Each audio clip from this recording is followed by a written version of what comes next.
guys, Tanya here. I am bringing to you a different type of video today. So in today's video, we are going to make a layout. So I will make actually two layouts, so I'll break it up into two videos. But I'm going to use this beautiful paper, Vintage Artistry Shore by 49 and Market, designed by Katie Perte. I don't know if I say that name right, but she's a fabulous designer. So this is a Vintage Artistry Shore collection. It has some beautiful papers. For our layout, we're going to have some rub-ons. You'll get included the embellishments, some background. So we have some cheesecloth here and some texture. So each of these kits, or each of these layouts, will be a kit. So this is the first layout. Beautiful.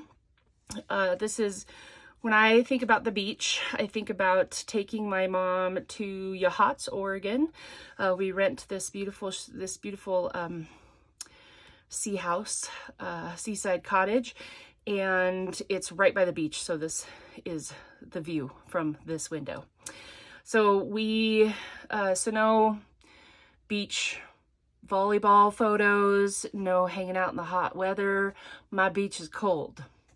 So I want to put this in a layout. So I have a bunch of layouts, or a bunch of embellishments that I've tucked under. I have really cool like seashells. But like I said, we are going to have two videos, one for each of these layouts. So this is the first one. And this is the second one. Okay, so this one has really beautiful paper. It's kind of an orangey coral type of color. So it's a different color with embellishments and shells. So you could put these together in your book or put them in a frame.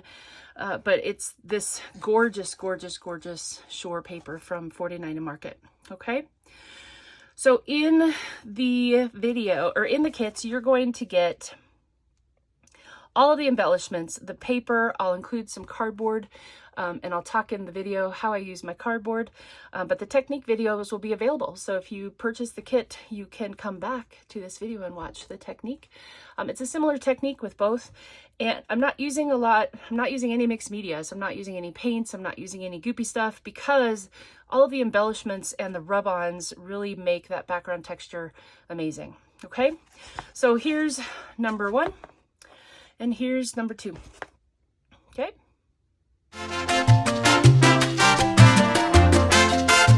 Hi guys, here we are for part two of the Vintage Artistry Shore layout.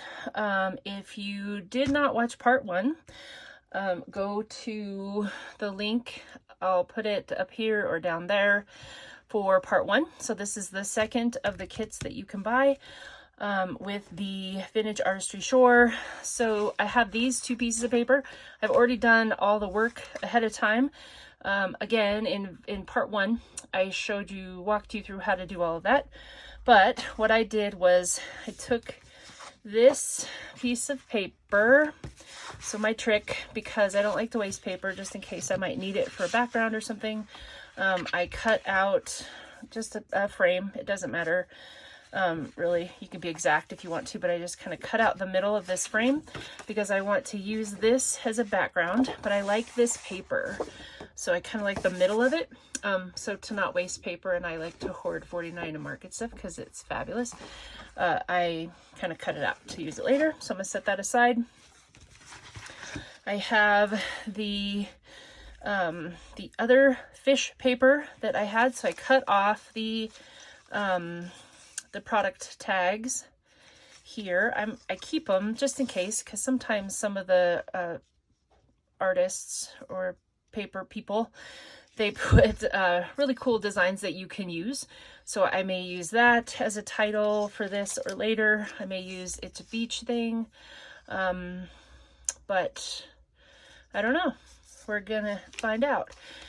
I also cut off an inch. So it's essentially a ½ inch on each side, but I cut off an inch from this side, from the right hand side. So you see where this went together. So I cut off an inch there. So it's really a half. And then I cut off, because I liked this tape, this old tape that we have here, I cut off that ½ an inch at the top, ½ an inch at the bottom. So that's what I've cut off from here. Okay.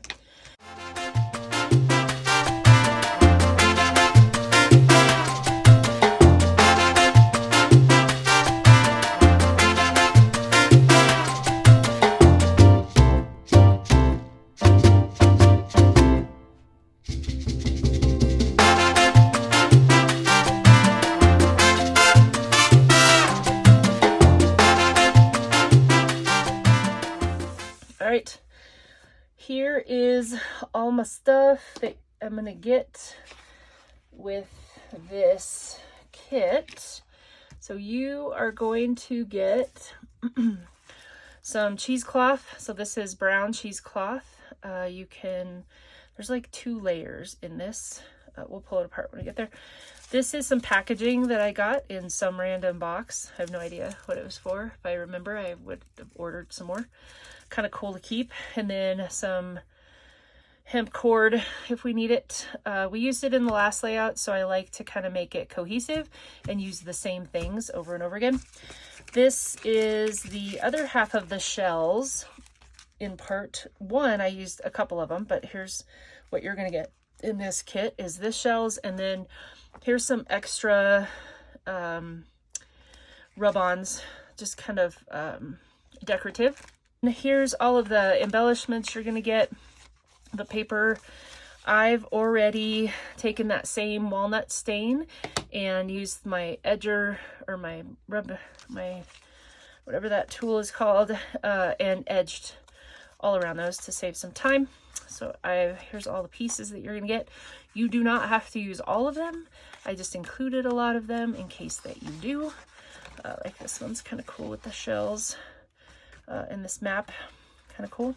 I doubt that I'll use all of them, but you have them there. Here's my picture. So it's just one picture this time, and this is of me and my husband, Kyler, and my mom. I have a piece of cardboard because I like to put cardboard behind the picture to stabilize it a little bit when I put it on. Okay, but we won't stick it together yet because I'm not sure when I'm going to use it as a backing. And then, of course, the middle piece that I cut out of that other piece in case I need it has some cool kind of markings here. My picture, always start with your focal element so you know where you kind of start off with. I don't want to cover up this fish because it's kind of cool. It's that frame right there. So see this frame, sewed in frame. We might take advantage of that since it's already there. That would be kind of cool. Okay, then you have all of this space, all of this white space to write or to put your backgrounds on. So I'm going to start building my background.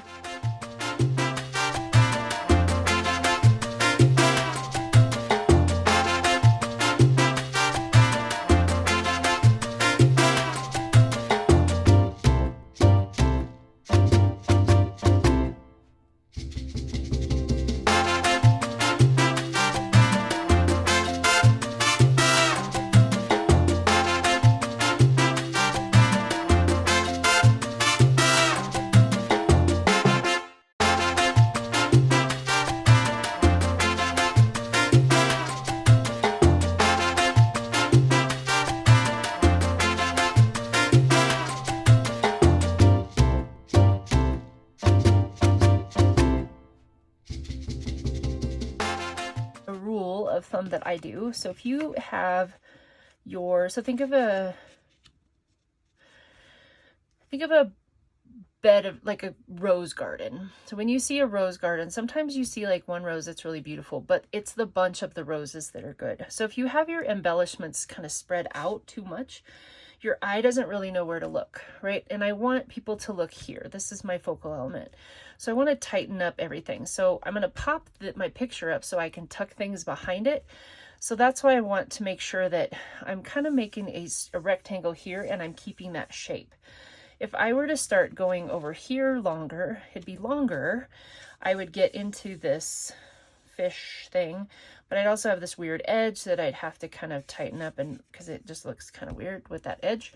So that's why I want to tighten this up a little bit, and maybe I'll put my frame or something in between these two when we get there. Okay, this also has kind of a weird edge, but with the background, with this stuff, we're going to fill in some of that back, and then go from there. So I'm just going to take some of this tape, and this is what I do. You could take a picture with your phone if you want to. That's what some people do to try to remember where you put things. I don't really, I mean, if I took this all out, it would be completely different than if...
my cardboard to the back of my picture.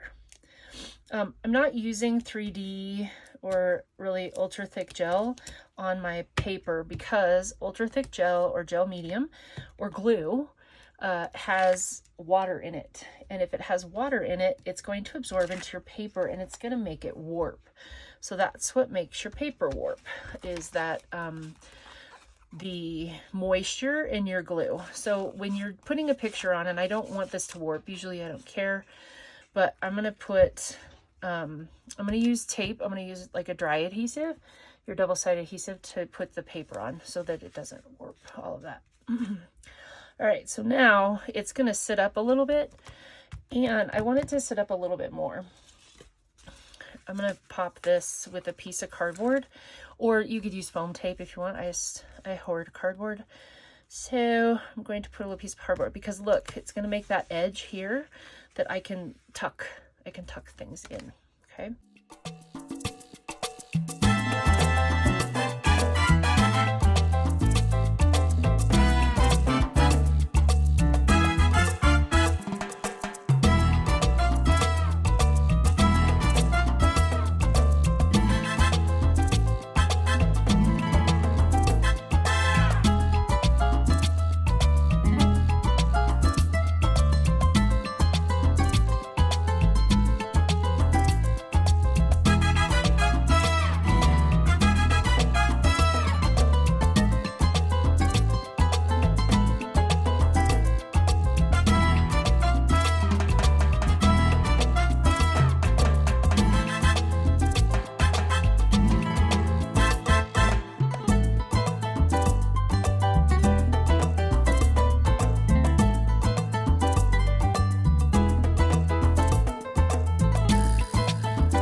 go.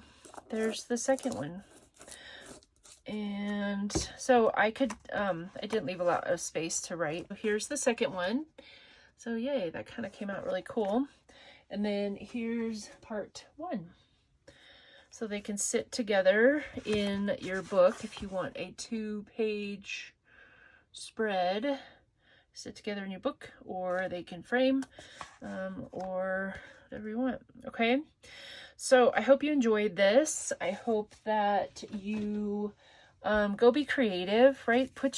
Be random with your rub-ons. I love these rub-ons. I love them. So you make your own paper, you make your own texture, tuck in your elements, however many or however little that you want.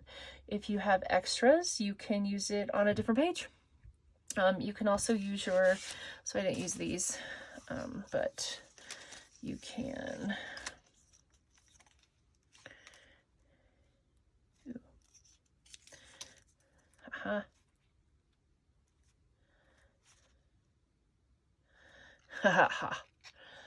So use this.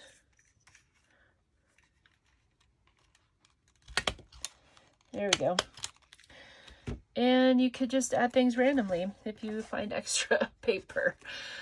So I hope you liked it.